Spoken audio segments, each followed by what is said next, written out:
Hey everyone, and welcome back for another deep dive. Glad to be back. Today we're diving into all the controversy surrounding Ubisoft's new Assassin's Creed game. Yeah, Shadows. It's causing quite a stir.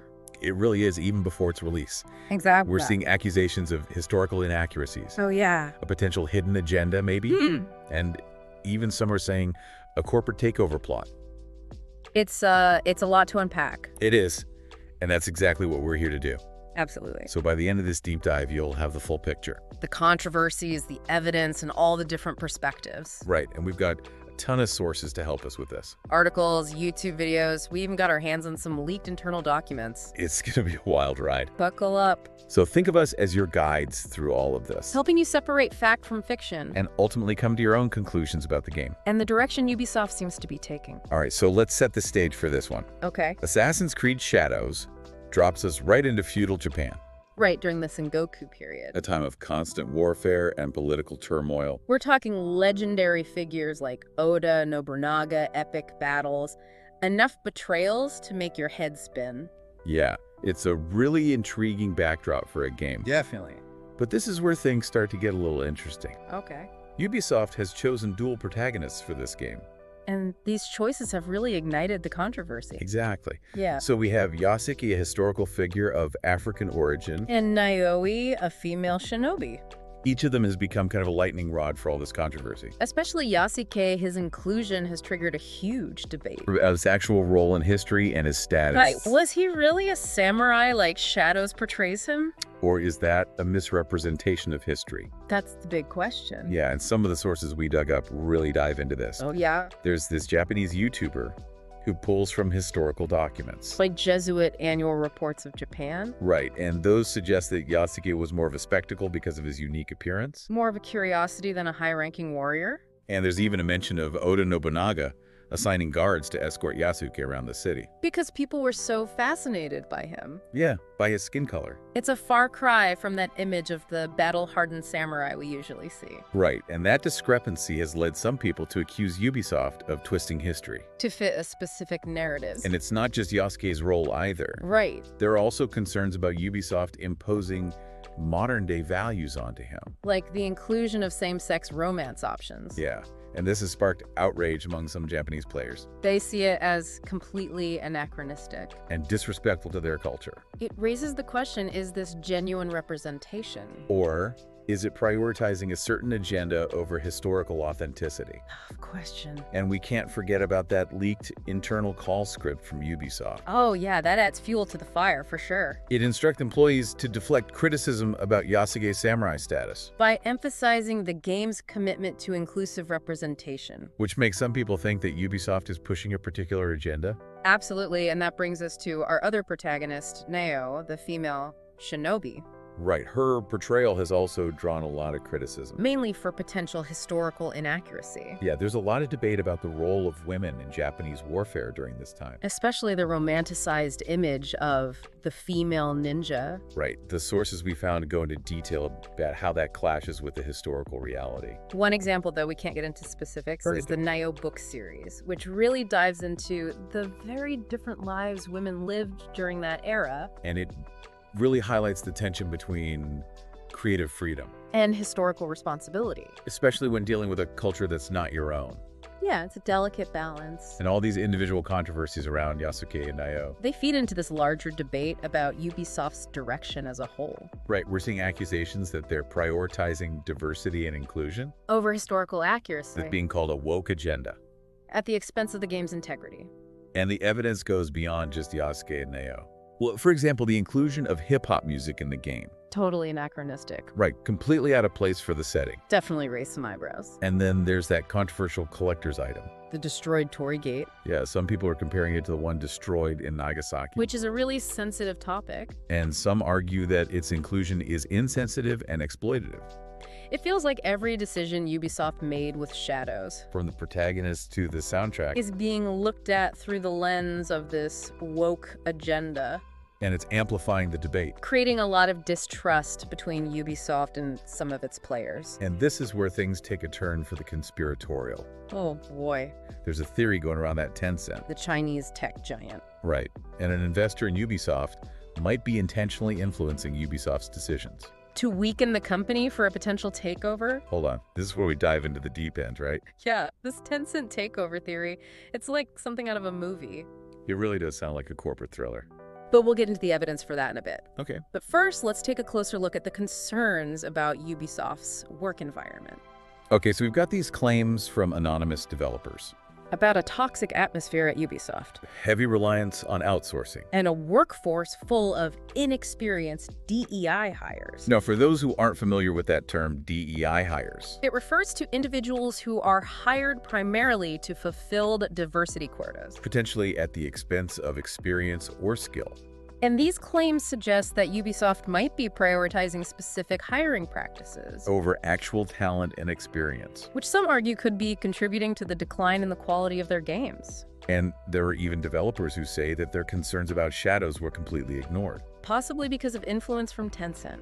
It really does seem like a perfect storm brewing inside the company, It definitely paints a picture of internal conflict and external pressure. converging at a really critical moment for Ubisoft. But let's rewind a bit before we get lost in all of that. Let's unpack that Tencent takeover theory. All right, it's a wild one, so get ready. Buckle up, folks. All right, so this theory that Tencent's trying to weaken Ubisoft Yeah. to take over the company, It does sound a little crazy, right? like a Bond villain plot. Yeah, but let's look at what they're saying. No, Ubisoft's stock price has plummeted over 90%. I mean, that's huge. And some people are linking that drop directly to the announcements about Shadows.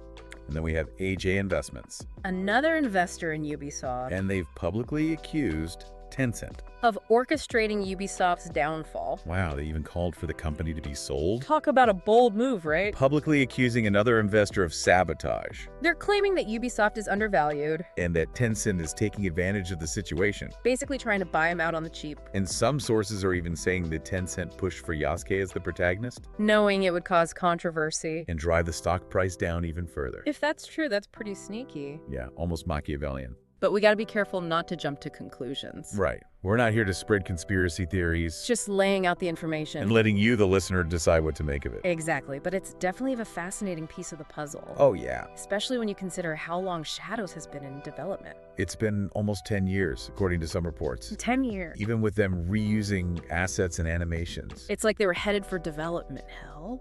And we've heard from some developers, Who said they pushed for a delay? but nobody's listened to them. Maybe because of Tencent's influence Makes you wonder who's really in charge at Ubisoft. and what their priorities are.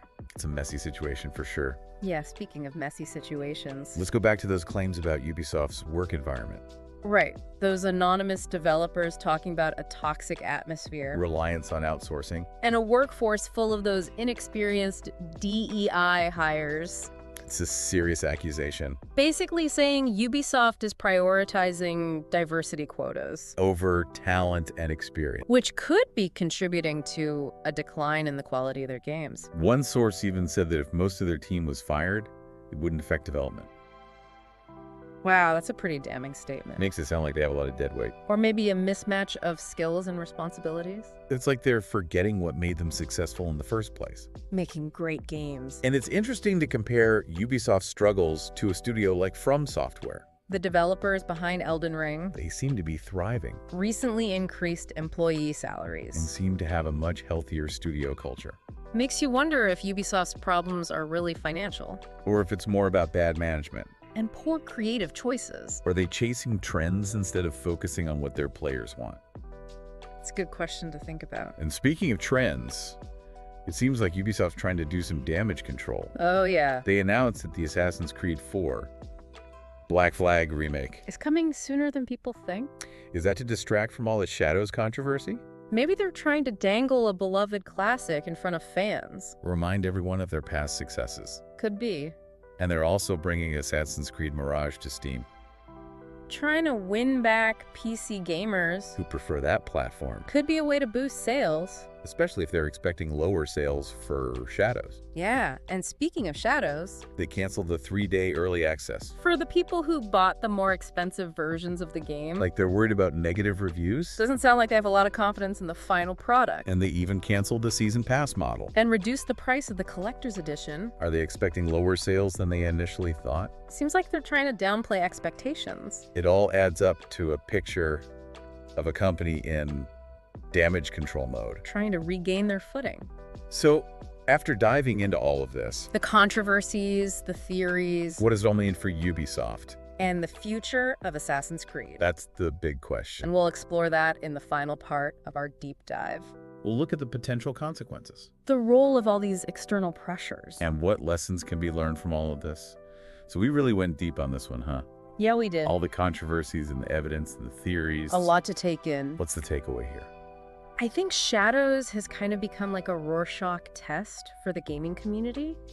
Oh, interesting. How so? Well, it's bringing up some big anxieties and starting conversations that go beyond just this one game. Okay. I see that. What anxieties are we talking about, though? Well, there's this fear of history being rewritten, you know. Okay, like historical revisionism. Exactly. Some players feel like history is being changed to fit a certain agenda. To push a narrative. Yeah, and we saw that in the debates about Yasuki and Nio. Right, but it's not just about history, is it? No, not at all. There's also anxiety about corporate greed.